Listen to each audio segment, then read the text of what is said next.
होली का त्योहार आ रहा था। चारों तरफ होली की तैयारियां शुरू हो गई थीं। हर जगह तरह तरह के रंग, छोटी बड़ी पिचकारी और गुब्बारे सजे हुए थे। उसी जंगल में एक गरीब चिड़िया अपने बेटे के साथ रहती थी। मम्मा, बाजार चलो, होली की शॉपिंग करके लाते हैं। कुकू बेटे, अभी तो होली के कई दिन हैं, अभी से क्यों बाजार जाना? मम्मा, किकी, जग्गू, बुलबुला सब अपनी माँ के साथ बाजार गए हैं, तो मुझे भी जाना है। ठीक है कुकू, चलते हैं, मगर पिचकारी को संभाल के रखना, तोड़ ना देना। अगर तोड़ दिया तो दूसरी पिचकारी नहीं दिलाऊंगी। फिर मम्मा चिड़िया अपना बटुआ देखती है, उसमें एक 500 का नोट था। चलो, अच्छा हुआ जो मुझे कबूतर भाई के साथ काम मिल गया था। अब इन 500 रुपए से होली की सारी शॉपिंग कर लूंगी। ऐसे माँ बेटा घर से बाहर ही निकले थे, तभी मकान मालिक कालू कौवा वहाँ पर आ जाता है। रानो चिड़िया, एक मदद चाहिए थी, मना ना करना। बोले कालू भैया, मैं गरीब आपकी क्या मदद कर सकती हूँ? मुझे तुरंत ही रुपए चाहिए, बहुत जरूरी काम करना है। लेकिन अभी तो मेरे पास बस 500 रुपए हैं और इनसे मैं होली का सामान खरीदने जा रही हूँ। कालू भैया, मैं नहीं दे पाऊंगी 500 रुपए। चिड़िया, एक तो हमारे घर में रहती हो, किराया भी लेट सेट देती हो, अगर मुझे उधार पैसे नहीं दिए तो घर से निकाल दूंगा। लेकिन कालू भैया, मेरा बेटा रो पड़ेगा, उसे होली का सामान खरीदना है। अरे, तुम अपने पैसे कल ले लेना, होली तो 2 दिन बाद है, आराम से सामान खरीद लेना। वो चिड़िया कालू कौवे को मना नहीं कर पाती, वो 500 का नोट उसे दे देती है। कालू कौवा तो पैसे लेकर वहाँ से चला जाता है। मम्मा, आपने कालू अंकल को पैसे क्यों दिए? अब मैं अपनी पिचकारी कहाँ से खरीदूंगा? कुकू बेटा, आप 2 दिन बाद होली का सामान खरीद लेना, कालू कौवा मकान मालिक है, मैं मना नहीं कर पाई। ऐसे मम्मा चिड़िया अपने बेटे को समझा देती है। 2 दिन बीत जाते हैं। चिड़िया पैसे लेने कालू कौवे के घर जाती है। गौरी मालकिन, कालू ने मुझसे 500 रुपए उधार लिए थे, बोल रहे थे बहुत जरूरी काम है। जरूरी काम? कौन सा काम था कालू, जो मुझे नहीं बताया? कालू कौवा तो चुप रहता है। कालू भैया, आप चुप क्यों हो? गौरी को बताते क्यों नहीं? आपने मुझसे 500 रुपए उधार लिए थे। हाँ कालू, अब बता भी दो, चिड़िया के रुपयों का क्या किया है? गौरी प्लीज, लड़ाई ना करना, मैंने चिड़िया के पैसों की दारू पी ली। क्या कहा तुमने? फिर से दारू पी? मैं बात नहीं करूँगी, बहुत गुस्सा हूँ। कालू भैया, अब आपका जरूरी काम हो गया हो तो मेरे पैसे वापस कर दो, मेरा बच्चा रो रहा है। चिड़िया, मेरे पास पैसे होते तो मैं तुमसे क्यों मांगता? मेरे पास तो फूटी कौड़ी भी नहीं है। नहीं, ऐसा न बोले कालू, घर पे मेरा बेटा इंतजार कर रहा है, मुझे मेरे पैसे वापस दे दो। गौरी, तुम ही कुछ बोलो। चिड़िया, मैं कुछ नहीं जानती, तुम दोनों की बात है, दोनों आपस में निपट लो। छोटी चिड़िया, 500 रुपए किराए में कट जाएंगे, दोबारा से मुझसे पैसे मत मांगने आ जाना, वरना घर से निकाल दूंगा। ऐसे कालू कौवा धमकी देते हुए चिड़िया को घर से भगा देता है। अब क्या करूं? कुक्कू को क्या जवाब दूंगी? वो फिर से रोने लगेगा। एक काम करती हूँ, कबूतर से थोड़े पैसे मांगती हूँ।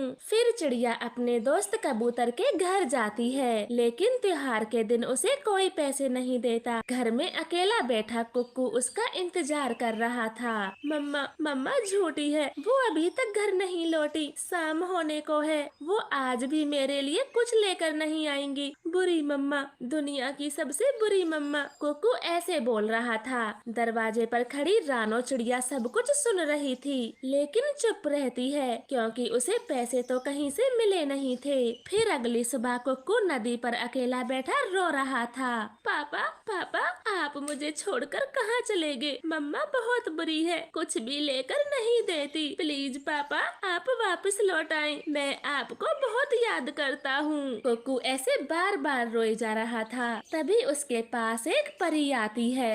आज तो होली का दिन है, मस्ती का दिन है, और आप रो रहे हो क्यों?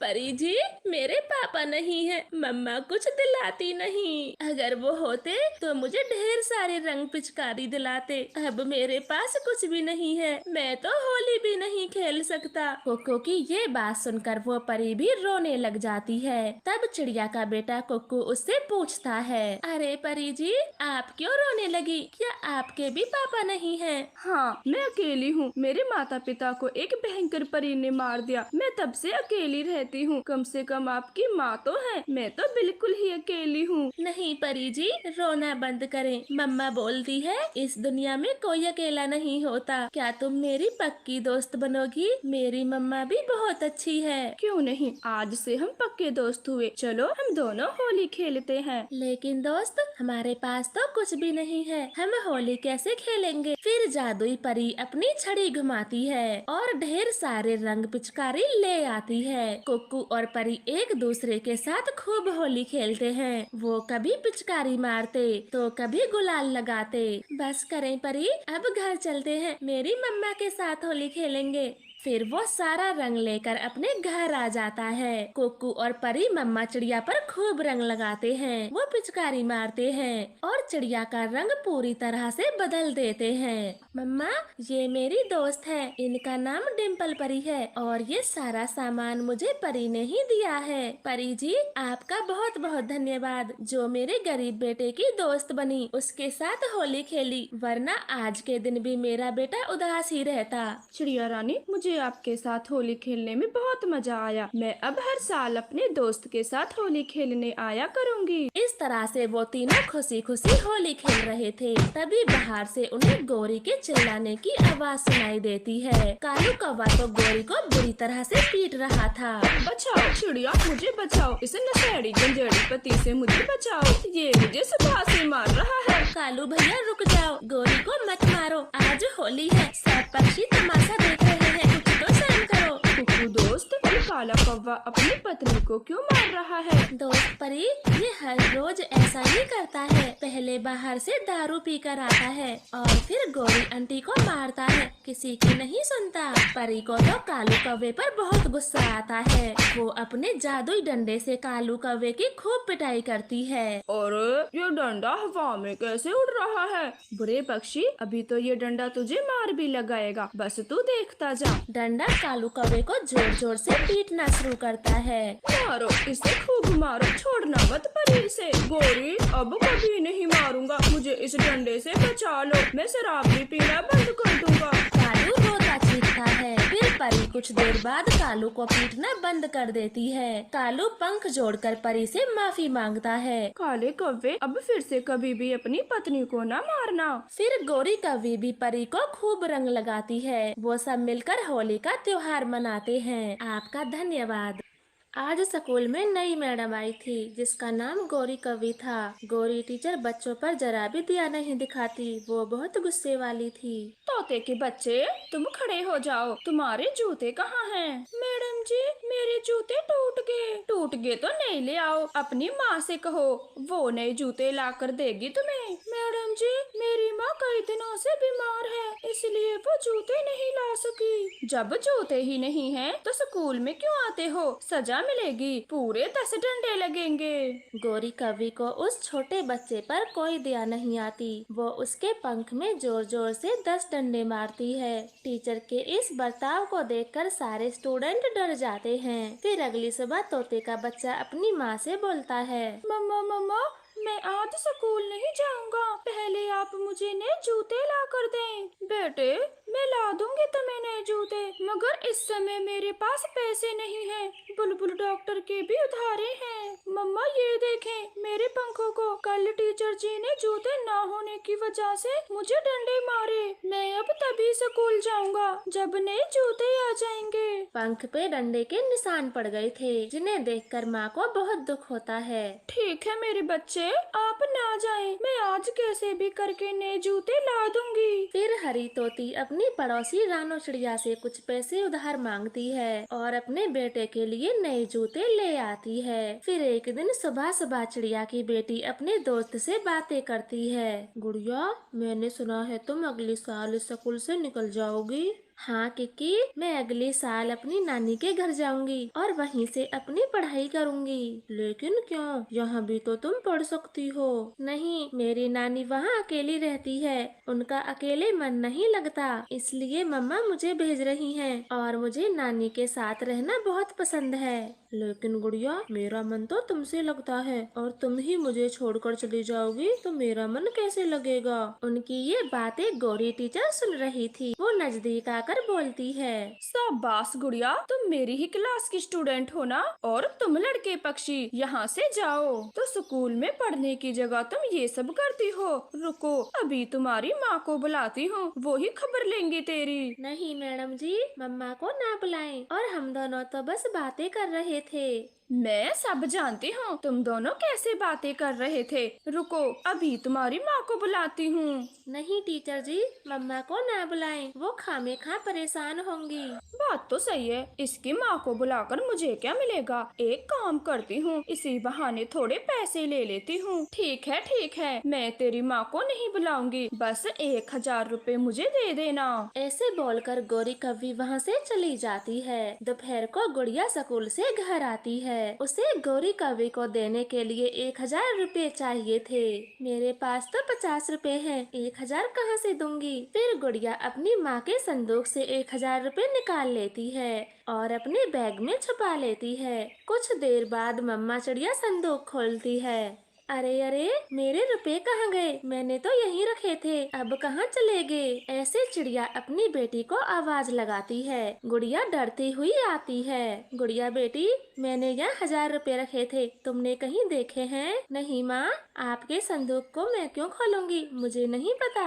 मैंने वो रुपए बिजली का बिल भरने के लिए जमा किए थे, अब पता नहीं कहाँ रखे भूल गई। गुड़िया एकदम चुप रहती और अगले दिन वो 1,000 रुपए गौरी टीचर को दे देती है। रुपए पाकर गौरी को और भी लालच आ जाता है। पूरी क्लास में 30 बच्चे हैं, अगर सबसे 1,000 रुपए लूंगी तो पूरे 30,000 रुपए होंगे। फिर मैं आराम से अपने लिए आईफोन खरीद पाऊंगी। लालची गौरी मन ही मन कोई तरकीब सोचती है और फिर बच्चों से बोलती है। बच्चों, मैं आप सबको बस में बिठाकर ऊंचे ऊंचे पहाड़ों की सैर कराऊंगी, इसलिए सबको कल 1,000 रुपए लेकर आने हैं। मैं तो मम्मा से 1,000 रुपए नहीं मांगूंगी, माँ पहले ही परेशान है। मैं गौरी मैम से मना कर देती हूँ, मुझे नहीं घूमने जाना।